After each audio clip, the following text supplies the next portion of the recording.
expected na namin eh. Alam naman namin na hindi talaga nila kami titigilan.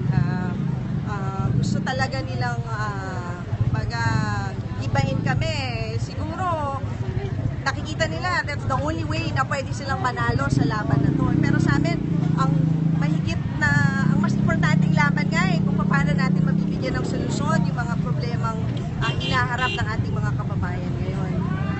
Ma'am, may reports, Congresswoman Abby daw will run for mayor kasi nga na-dismiss. Hindi, pero kasi at this point, for us, pwede pa rin tumakbo ang si Mayor Junjun. Can you just imagine yung ombudsman can already dictate kung sino ang pwedeng ihalal without any due process? I think parang medyo unfair naman ata yun. Talagang pag doon mo makikita yung selective justice pag hindi ka kakampi, talagang buong puwersa ng pamahalan ibabato sa'yo. For example, si Secretary Abad, yung 72 billion na DAP case niya, nasa na ngayon? Niha, walang suspension tayong naririnig mula sa ombudsman.